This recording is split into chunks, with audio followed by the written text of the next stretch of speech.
Welcome to Where Kindness Lives. Our guest today is a business leader, a kindness warrior, and a mom of two. When she's not trailblazing in boardrooms or studying spreadsheets, she can be found heading off on a morning hike or possibly doing some online shoe shopping while she's out spreading kindness all over the world. It's my pleasure to welcome Nextdoor's chief neighbor and CEO, Sarah Friar.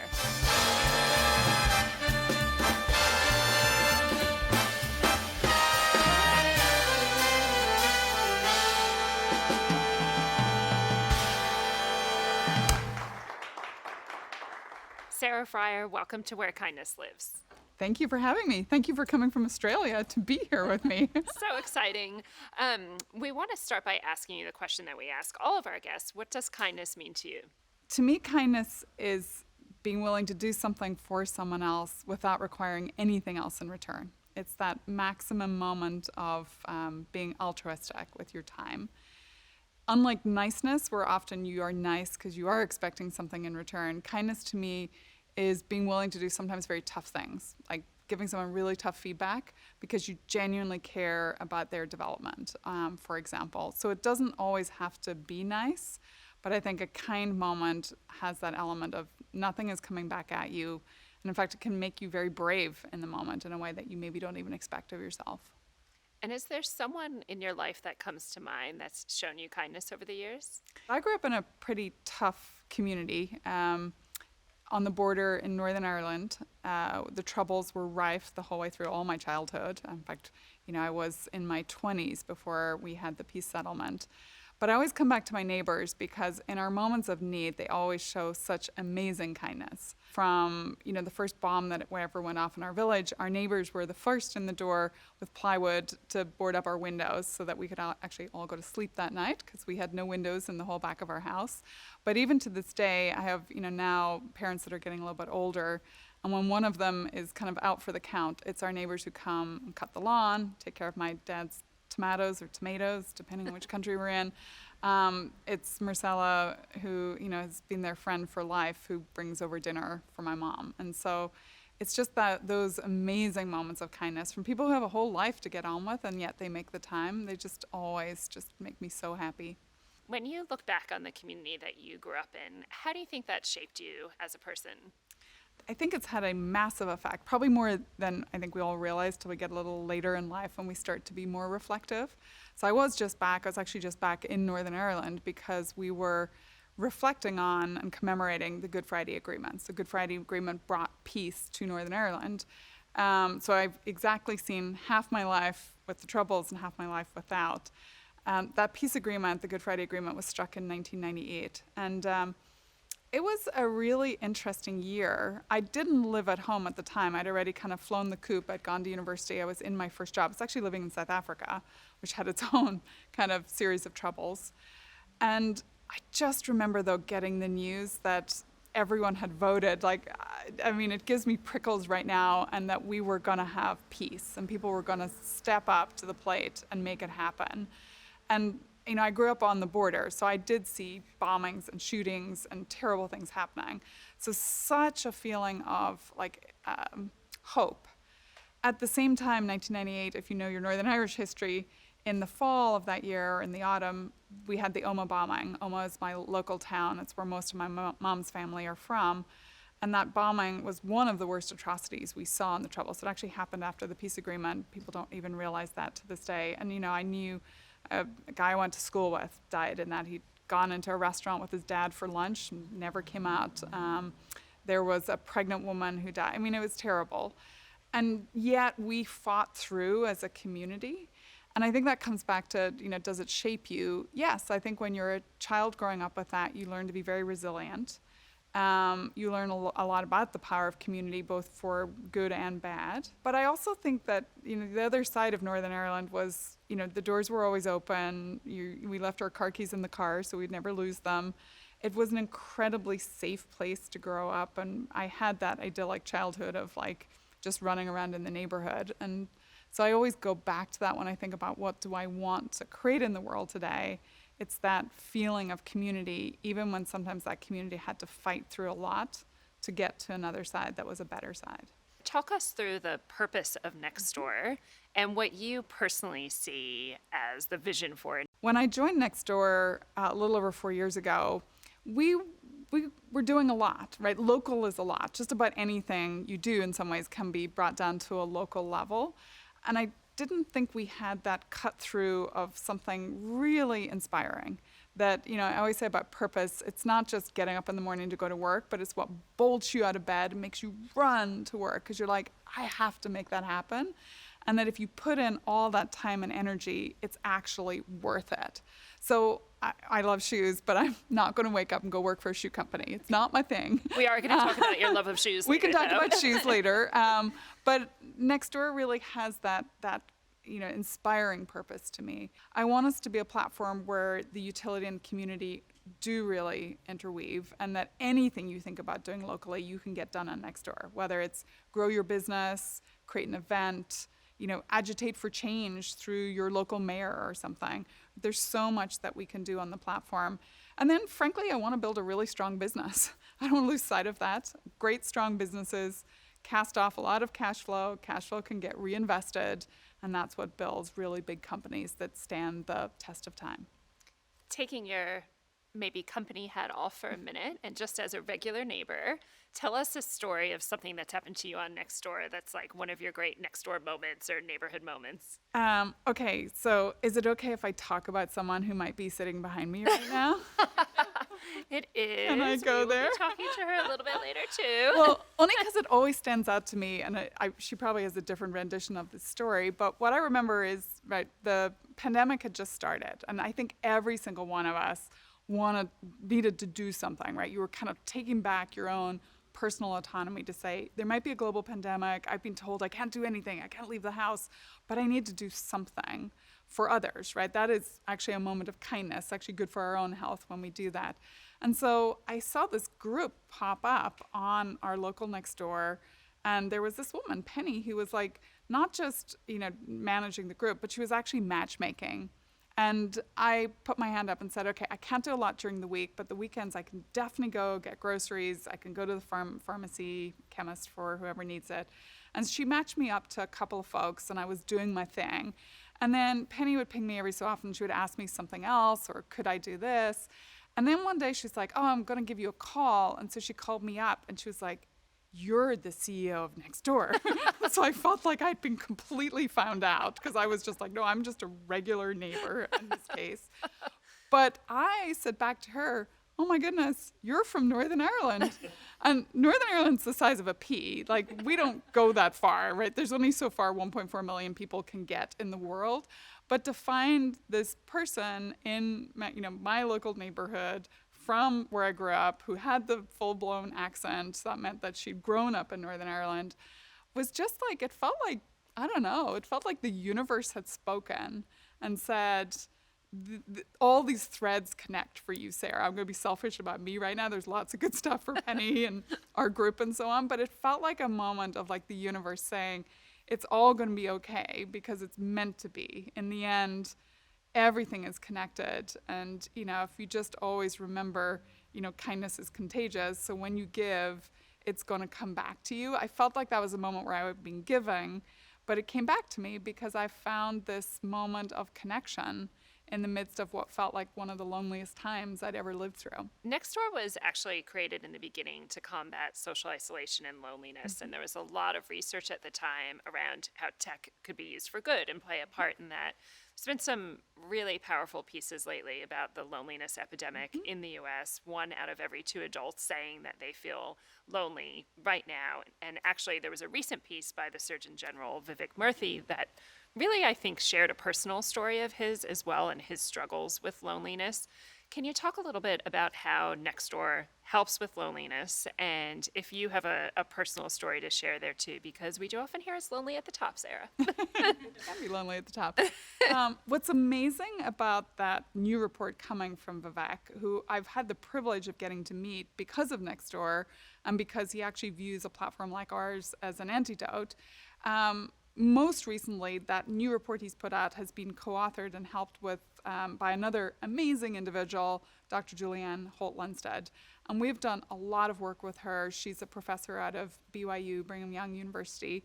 And in fact, her research on Nextdoor shows that knowing 6 or more neighbors has a really strong impact on actually negating feelings of social isolation. So the magic number is 6.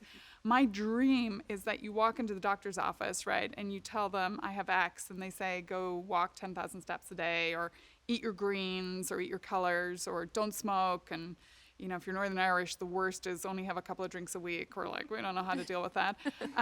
But I want them to say, go meet 6 neighbors. Like, how hard? 6 neighbors is nothing, right? Walk down the street, you can probably wave at 6 people. So Julianne did that research. She also worked with us on the impact of a random act of kindness. And again, I talked about kindness earlier being something you do with no expectation of a response. In this case, kindness can actually be a little selfish, because when we do a kind act, right, we know it has all of these psychological and physiological benefits, right? It's beyond just what's happening with brain chemistry, but it's also releasing a lot of hormones and so on, cortisol, et cetera, that take down inflammation in the body, that actually make you feel physically better. And so it just seems like such a small thing we all could do every single day that would make us feel better. And we all love habits and how we create habits. So I love that Dr. Murthy is showing this. I actually loved his book on this topic. For me, loneliness, I think I've been very lucky in my life that I don't feel like, I generally, I call myself like I'm a secret introvert masquerading as an extrovert. So I usually find myself in a lot of kind of social situations where I'm always with people. Actually, so there's a lot of, when I feel a little lonely, it can actually be often when I'm at the most social and I just need to step away. I almost have like a physical feeling of wanting to peel people off myself. Speaking about loneliness, it was a problem before the pandemic. I think a lot of people think that this happened because of COVID, but if you look back at the research, there was already a problem globally before the pandemic. Why do you think that we're at this stage now in America where 1 out of every 2 people, well, adults specifically, are feeling lonely? If you go back to one of the seminal texts that we often ask people to read at Nextdoor, it's called Bowling Alone by Dr. Putnam out of Harvard. And if you really read into his research, he starts back in kind of the 1950s, 1960s. His work is very US focused, but I think it actually has global applicability. And it begins actually with the advent of television in his belief set, where people moved from the front stoop, where they would have sat out maybe in the evenings, right? We all have this beautiful neighborhood view right now. We're sitting on the front stoop, we've got rocking chairs, and the kids are playing in the front yard, and everybody knows everybody. And in some ways, like, I feel like that was a little bit like how I grew up. We were always outdoor, like, it has to be like a dream sequence, because in Northern Ireland it rained all the time. But in my dream sequence, it's really warm. Wimbledon has just happened, and we've pulled a rope across the street, and we're playing tennis on the street. And every once in a while, a car drives up, and my mom shouts out the window, "Take down the rope, kids!" Although it'd be more like, "Take down the rope, kids!" And I kind of imagine we're all there and playing, and then something really different happened starting in the 1950s, where people started to move inside. We started to have experiences with TV and TV shows. And while we talk about them being social, because often we talk about, the show itself, in reality, you're now having a very individualistic experience in front of that TV, even if the family's all sitting around the TV. And then from there, you just go into the rise of more and more technology. And so in some ways, while we've never been more connected, the great thing is, those girlfriends that when I went to college, I maybe spoke to once during a semester, and then I saw them when I got home. I now regularly see them on social media platforms, or I regularly email them or text them. So in some ways I'm more connected to them, but I'm also very disconnected. Knowing your neighbors is just a great example of that. And so I think we haven't found our equilibrium as a society of how we both benefit from the connectivity of technology, but don't find ourselves so isolated by it. And I think it also takes us into, people call it identity politics, but I think we very much gravitate less to like who we're like, but who we're definitely not like. And that kind of rigidity of thinking, I think also is making us feel very isolated right now. You also have two kids at home, and there's a lot of research into how technology is influencing the younger generation as well. How do you're leading a tech company, but you also have to be a mom. So do you have rules in your house around like how much your kids can be on social media platforms or tech or on their phones, and what does that look like at home? Yeah, I mean, interestingly, our kind of strategy as a husband and wife team has been less about setting rules, but more about trying to instill values. And I think that comes back to, again, my Northern Irish upbringing. Like, my parents never had a rule that you had to go give back, but there was a value in our house where you had to go, like, you had to be a volunteer at the church jumble sale, or you had to be a volunteer, like, I collected for Mary Curie for cancer research. And so it's more trying to lead with those examples rather than telling them there's a bunch of rules. So we don't have, like, a timer off on your device, and we don't have, like, child controls, and I don't follow my kids around with like whatever that app is, 360 something or other, because I find it a little weird because at some point they're going to leave me, and am I going to just keep following them? Like, I might actually, that might be the Just have air tags on everything. Yeah, and so it's more in our household, certainly it's much more about like how do we show them, not tell them to do things. So for example, we started when they were a lot younger. There's a local homeless chaplaincy, and so we would go cook. And a big part of the cooking for the homeless in our local town is actually also, or the unhoused, is also then sitting down at the table and eating with them and having a conversation. And like the first time we did it, my kids were little, and seeing, particularly my oldest, who's a girl, sit down at a table, because the chaplaincy particularly orients towards men. You kind of, in your head, you get all sort of caught up like, oh, safety and so on. And then you sit down and talk to these people, and they'll say things like, this is the first conversation I've had with a child in 2 years, because when someone's walking down the street and they see me sitting on the street, the first thing they do if they have kids is they cross the street. And you realize just how dehumanizing that is. So what you're teaching your kids, we talk to our kids about it afterwards and say, yes, it's about giving our gift of time to give something really important, food and comfort, but it's actually more about seeing people as humans. Social media obviously does have a role to play in news, though, and that is one of the great things about it. So I know that my oldest son sometimes comes home and says, oh, did you see blank, blank, blank? I'm like, how did you hear that already? And he's read it somewhere. What do you see as Nextdoor's place in the news space and keeping people informed locally?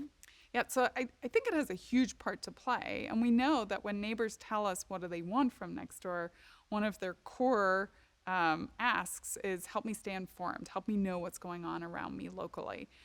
I think a step above the news is they actually want the editorial, if I can put it that way. It kind of sounds very professional, but they will kind of want to know what people think about it. So not just, this new tax is about to pass, or, we've decided, like my area, like we've decided to build this 3-story affordable housing. They want to be able to talk about it, to debate if it's something they don't agree with. And I think that's where Nextdoor really comes into its own. Like, I don't think we should be creating the news. Like, we're not going to be a newsroom or writing the news, but can we be a forum for not just distribution, because that stops too quickly in what we're trying to achieve, but can we actually be a forum for editorial and for conversation about it?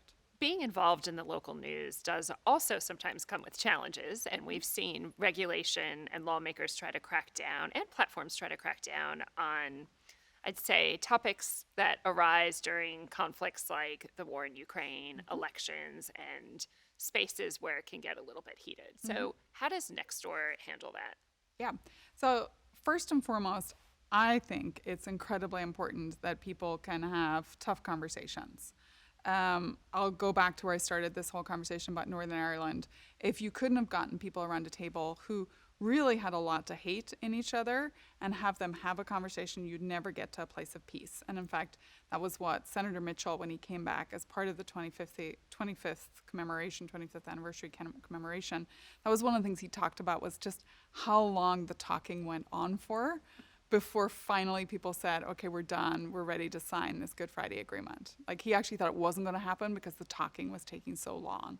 And I think that's something sometimes we don't allow space for. So my starting point, and then therefore what I want from the company starting point, is let's make sure all conversations can happen. But then how do we help them be constructive? And so sometimes it's just a nudge, right? We have something called kindness reminder, which if we know that a post is likely to get moderated, we let you know. And we actually ask you, would you like to edit it? In fact, we just took it one step further with technology and have added now in a generative AI moment where it actually rephrases it for you. And it's kind of interesting and fun to almost take something you're writing and say, how could I write this constructively? Or how could I write this more kindly? Is that a word? I have had fun with that, just kind of seeing how, how technology can help me. So those nudging moments. On another place you could probably go to is kind of disinformation and so on. And I think that's also a place where you need to be really careful at how fast the news can change or the views can change. And that's where we try to go back to trusted sources, but also recognizing that things are not set in concrete. Like if I think about COVID, it just kept teaching us over and over again that anytime we thought we had some certainty on something, it was likely to all change again. Well, and I think reminding people that it's okay to have a different opinion if you do that respectfully, right? Yeah. And that's really important. And I think AI is fascinating at the moment and how it's helping people just word things a little bit better and a little bit kinder. Is there any plans you can kind of just share about how else you may use it at Nextdoor? Just because it's the two of us and no one else is listening in. The place I would like us to go next, there's lots of iterations happening right now, lots of super cool stuff, like just the AI assistant I think is fabulous in terms of helping make my posts more engaging. Where I would love to see us go next is what can we do for businesses? And really thinking about, if you're a small business in particular, a small local business, you have zero time. Like you are everything. You produce the product, you sell the product, you market the product, you get in the back room and do all the accounting and bookkeeping. And usually you're like a mom as well. And it's just really hard being that small local business. And so anything we can do to make their lives easier. So we know, for example, what your neighbors are saying about your business. We know why they love your business. Nextdoor tends to be an inherently super positive platform because usually the question is like, who's the best hair salon around here? Or like, I desperately need someone to deal with like my HVAC. Who should I call? People tend to respond in the positive to all of those types of questions. So what I would love is that a small business kind of gets a ping from Nextdoor that's like, hey, your business page is waiting. And they open it up and they're so like awed because they're like, oh my God, it is my business. But it's like, it's my beautiful business, right? And there's like a picture that's been pre-generated and there's like all like the beautiful pancakes they made on Saturday morning, for their brunch customers. And then there's all the stuff that their neighbors are saying really nicely, compiled into just a small short snippet about why their business is awesome. And that they're like, wow, someone did something so kind for me today, right? And they have that emotion. That's next up. I mean, and again, that's not like sci-fi. That should be lo-fi. Like, we know how to do that. So it's just a matter of like time and focus from the company to get that done. Well, and speaking of the sci-fi, there's definitely some people who are a little bit scared or, oh my gosh, what's happening with AI? So what do you say to those people? For a start, I usually try to say, first of all, let's lay out our fears, and they're like, oh my goodness, like no student, it always goes back to college, like somehow students or kids in schools, no kid in school will ever know how to write anything ever again. And I'm like, well, not strictly true. Like, how do you feel about things like a calculator or Excel, right? It didn't stop us doing math. It just allowed us to do more with math. When we got telescopes, it didn't stop us from looking at the sky. We just now could go look at the sky in amazing detail. So first of all, thinking about it more as a tool and less of a replacement.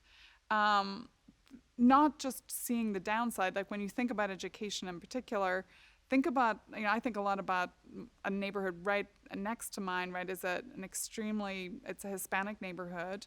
It's a tougher neighborhood where I know that most parents are working multiple jobs at the same time. So when their kid comes home from school and they ask about, my daughter was just reading Madame Bovary, which, good God, like God bless if you've read it, but I had read Just it. put that into ChatGPT and say, can you just translate this? Literally, we were debating this kind of theme that had gone through the novel, and I was thinking about like how hard, when I grew up, I was not debating Madame Bovary with my beautiful Northern Irish parents, like not in the slightest. Neither of them went to college. They both were out of school by the time they were 16. So my outlet was like when the Encyclopedia Britannica showed up in our household, it was like the clouds had parted and the light shone down. And so I think of a lot of where we're going with things like generative AI as just a way to put a tutor in every single child's house that can talk to them about the stuff they're truly interested in and let them go as deep as they want or shallow as they want, and has just an unlimited point of view. Now, with everything, who knew if the Encyclopedia Britannica was always exactly correct, or things would change, and so they had to get updated. And so I think it's teaching then also this kind of healthy skepticism or questioning, so that just reading something doesn't make it fact. You actually are also taught how to think critically alongside it. So that's where I get like my optimism on technology is like, let's think about what could be really good, but at the same time, probably some of that energy on how could it go really pear-shaped, so that we can think about like what are the checks and balances we put in place. So if you left Nextdoor tomorrow, which we hope you don't, what would be your top 2 takeaways of what you learned while you were here? Oh, that's a great question. I just came up with that one on the fly. No one has ever Pat asked myself me on the back that. here. What would I? Well, I think first of all the importance of purpose. That I kind of knew. I feel like throughout my career I've worked in increasingly more purpose-driven situations, and I think I could kind of see snippets of this from some of the leaders I got to work with before, that they understood that you can manage people with their heads, like with all the facts and the logic and why they should do something, but you lead people with their hearts. And I think if your company doesn't have a purpose, it's really hard to grab their hearts, because then they're really just, it's you, and that's just a very fragile, one bad way to lead, I think, if people are staying only on a personal relationship, not because of a greater good. So I think Nextdoor has just, oh my goodness, on every dimension, just it's everywhere that you look.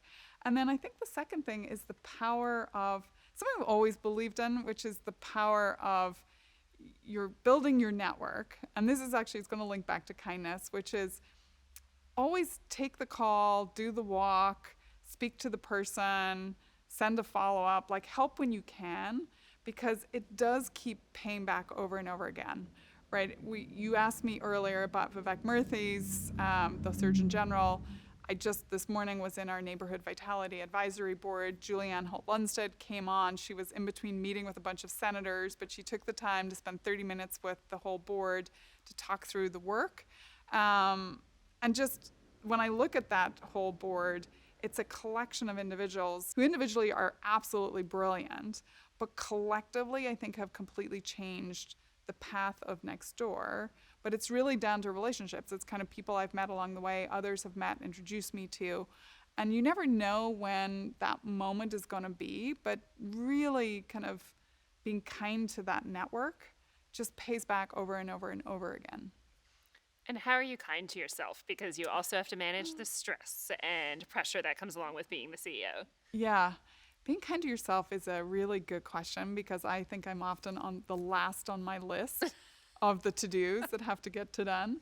Probably the biggest thing is just taking time out to exercise. I really love being in the great outdoors. I think it's, again, with a bit of my Northern Irish background, I need to see green, like big swaths of green, to feel mentally healthy.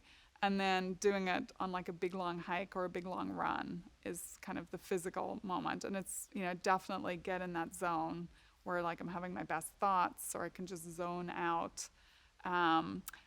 There's my favorite hike is a very steep uphill, and then it's about a 4-mile run home. But on the way home, there's this big rock that kind of juts out.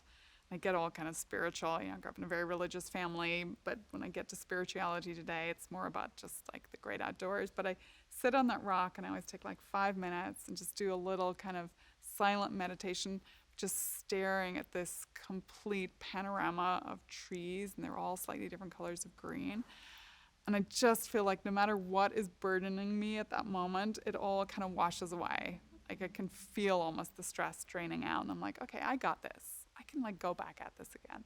Well, don't reveal the location because you may have all these people turning up there next week. Then. Exactly. Crowd on my rock. Speaking about your neighborhood and neighborhoods that are important in your life, we are recording this in the Tenderloin of San Francisco, which is Nextdoor's neighborhood. Yeah.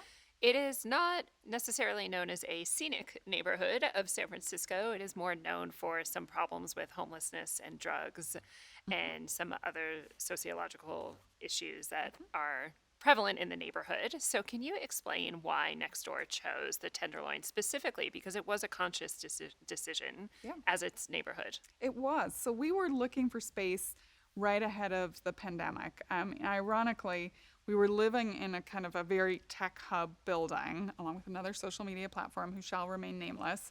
And I really felt it was doing bad things to our culture, frankly, just getting in the elevator every day. I will not name names, but let's just say at around 4:30, it was not a good time to try to leave the building because they were all leaving the building and you couldn't get back in again.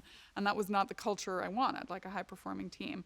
So we went out to look, and we had options, right? We had this beautiful building we're sitting in right now that was being developed in the Tenderloin, but there was also, Salesforce Tower, that gorgeous, big glass edifice that's downtown. There were other beautiful, very pristine, kind of what you'd expect of a tech company.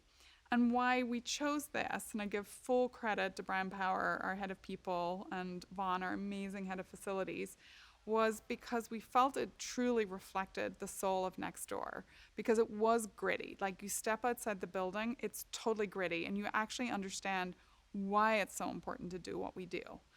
Because if communities aren't healthy, they really start to degrade quite quickly. And to your point, you end up with people who are unhoused, not through their own choice in any way. You have drug problems.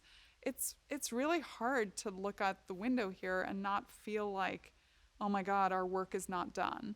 And then you meet neighbors like Glide who uplift you in the other way, where you think about what it must have been like starting Glide back when it was more oriented around the church, when you had the choir coming every Sunday, then they start to feed people. And today when we do our Nextdoor in the Neighborhood moments, which is kind of our twice a year when we do some volunteering, when I go down to Glide and help manage the lunch, I'm literally just handing out boxes, or I've put the fried chicken in the box, and fried chicken day is a really big day. Just the impact that you're having, and it's very not typical of who you might expect. It's literally someone that just looks like your grandmother who's come to get the free lunch, and you really think wow, okay, there's a lot of need out there you're very blind to. And by living in it, again, it refills my bucket certainly of passion and energy to do what I do every day, and then hopefully inspire everyone at Nextdoor to keep doing what we're doing. Well, speaking of neighbors, one thing we are doing in season 2 of Where Kindness Lives is taking a kind call out, which is where we usually have neighbors dial in on the phone to speak to our guests, but we are really lucky today to have one of your actual neighbors here with us, mostly just so she can dish all the dirt on what Sarah's actually like in the neighborhood.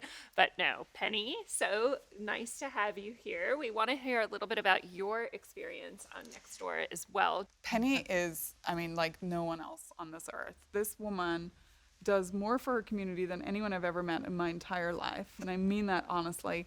There's not a day I don't get on Nextdoor, but Penny isn't right there. And she's, figuring out, this weekend, I think you have someone who needs an operation. She's figuring out how to get them to their hospital appointment, because I think it's been canceled 3 or 4 times because they haven't been able to get there.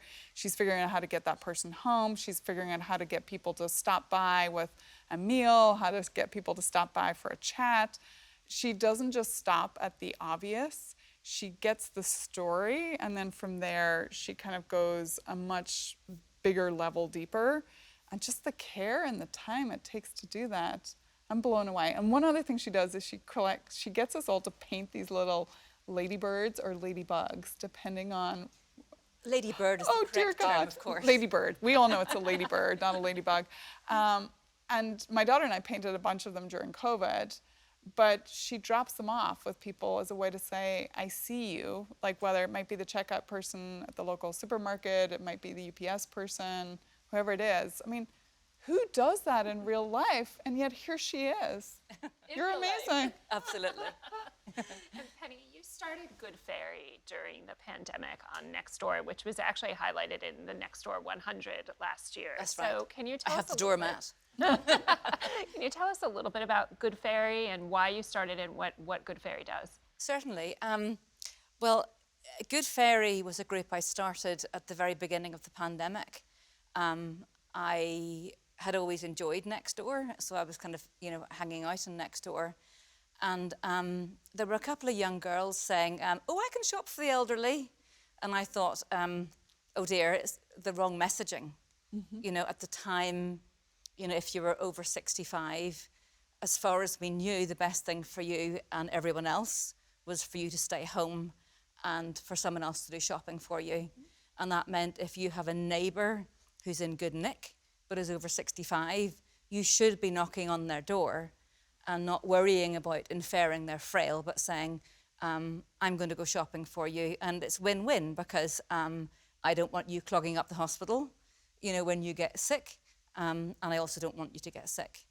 And I was also a bit worried about safety, so I thought I'll start a wee Nextdoor group just to help guide everyone. At the root of everything Good Fairy does is not ever have, you'll know the phrase, not have the whiff of burning martyr in the air, If anyone thinks they're do-gooding or being nice to anybody, they've totally missed the point. It's got to be thorough, genuine enjoyment on both sides, or someone isn't going to be having fun. And when I started it, I very quickly realised it would be super useful if this Good Fairy group could be seen by everyone in my county. And something Nextdoor did, when I realised Sarah was who she was, I was... How long did it take for you to realise that, by the way? Well, she made the terrible mistake of being, as people do with Good Fairy, if anyone is just a little bit too useful, it's a terrible mistake, and I pounce on them. And I don't know if people actually heard what she said there. You realise that the CEO, like everyone else, went to Good Fairy and said, yeah, give me a local senior. And I gave someone who lived geographically close to her. I said, paint some ladybug stones. She also contributed to, had a senior whose stove had blown up. Her stove had blown up, and her neighbour refused to heat food up for her. So we fundraised and we bought a stove for her. Sarah's actually rolled her sleeves up and been a good neighbour in a way that cuts through affluent communities, non-affluent communities, Hispanic or whatever. She was a really good neighbour. Oh, and I was immediately attracted to someone who was prepared to work hard. But then when I realised who she was, it was... onto something. Absolutely. First of all, I thought she might have some money, and I got quite a lot of that. She's so good at what she does. But I also thought this is just useful because I can tell her this is what I actually need Nextdoor to do. Yeah. And this is what's working and this is what's not working. And as we've got to know each other, Irish people do care, really, really care about other people. So I quite often take it on myself, and this is Sarah's assistant, so he knows all about this. When something great happens on Nextdoor, whether it's through Good Fairy or just general Nextdoor, I quite often will tell a real-life fairy story of something great that's happened, and it kickstarts a kind of a wish of community love. I just cannot wait to make sure Sarah has seen it. And I send, don't I? And I say, make sure you tell all of your team about this. Which I do. You guys have done this. I do generally wonder if when you're inside, if you recognise just the amazing power of little things like happen. Well, we love everything you do, Penny. Please don't stop emailing James because we love sorry, James, but we love hearing the stories from Sarah. So thank you for that. We do have a couple neighbor questions. If there was a day in your life you could relive, which day would it be and why? Can I just be like really not super like excited? You know, I could say it's like the day I got my OBE from the Queen was pretty darn cool because I got to go to Windsor Castle and meet like Queen Elizabeth II. She was kind of a rock star. But actually the Mother's Day that just went past, it was like my perfect day. I kept saying it to my husband, my kids, they rocked it. Like, you know, I got to get up early, my favorite thing to do, hung out with my husband, we did something. But then like both my kids, when they came downstairs, gave me the biggest hug and said, I love you, Mom.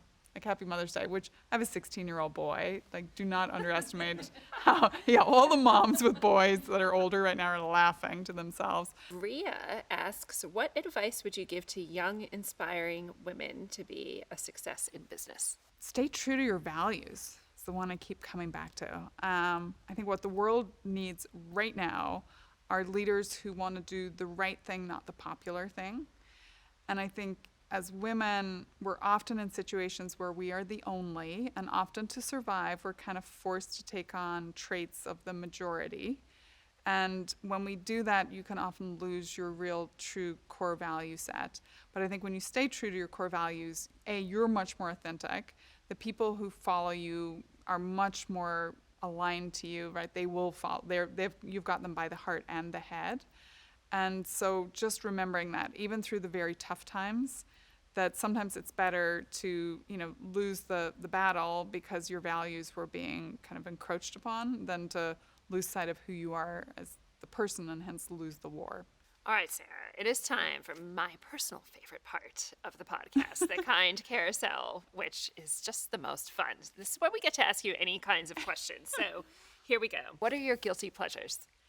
Guilty pleasures are chocolate, super high on the list at all times and any time of day or night, frankly, is number one.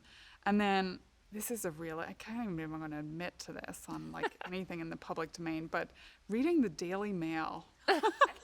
That is also one of my guilty pleasures, I have to admit. The Daily Mail. So good. It's just... Before I go to sleep at night, it's like the last thing I just check in case I've missed some major, pop star motion. Who knows? Well, hopefully this will make up for that. Anyone who knows you are an avid reader and a bit of a bookworm. So what is something you're reading right now and maybe like recent book recommendation? Yes, so I am a huge bookworm. I try to read about 52 books a year, which is kind of crazy, but there we are. Let's see, what have I been reading recently that I've loved?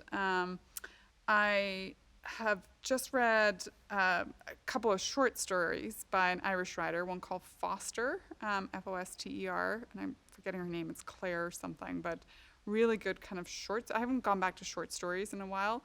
That then took me back to my favorite author, William Trevor, who's also an Irish writer, and his collected stories. There is nothing like them. Well, we have to talk about your shoes quickly, because we know you also love shoes. I do love shoes. Any brands or styles you want to give a shout out to? Just high heels. Like, it's pretty simple. For everyone who knows me, I do not believe that there's anything you can't do in a pair of high heels. People always look at me and, I'm like, let's walk to the next meeting. And then they look at my feet and they're like, how are you going to do that? I'm like, just watch me. Seriously. I am like Ginger Rogers. I can do everything Fred Astaire did, but backwards in a pair of high heels. So that's my motto in life. Run that famous race where people run in heels. That's got to be next on your list. Okay, so last question. You obviously do a lot of travel as the chief neighbor of Nextdoor. We need to know your must-have non-essential travel item. To give you an example, you may remember our podcast with Lisa Ling. She said hers was an ab roller. So, high expectations, Sarah. I do remember her being on the ab roller, and then I went to go check one out, but I'm like, I don't have any space. I will only have carry-on. So, this is an essential one, but my Away bag to begin with, and I love it because it's a female entrepreneur who created that whole brand, and I think Away is amazing. So that, because it fits up in the hold, and it's amazing what you can fit into it. Otherwise, like my big thing is a tea bag. You know, when you're on United, God bless, and you say, "Could I have some tea?" And they look at you and they say, and I say, "Do you have any Earl Grey?" And they're like, "Nope, just black tea, lady." I'm like, "Okay, here you go," and I hand over my tea bag. You could not sound more from the UK right now, although I admittedly also travel with tea bags, but I've been living in Australia too long. Thank you so much for making use of this small space in your calendar, and we hugely appreciate it. And so thanks for your fun. time, Sarah, and thank you for being the chief neighbor of Nextdoor. Thank you. Thanks for all you guys do too.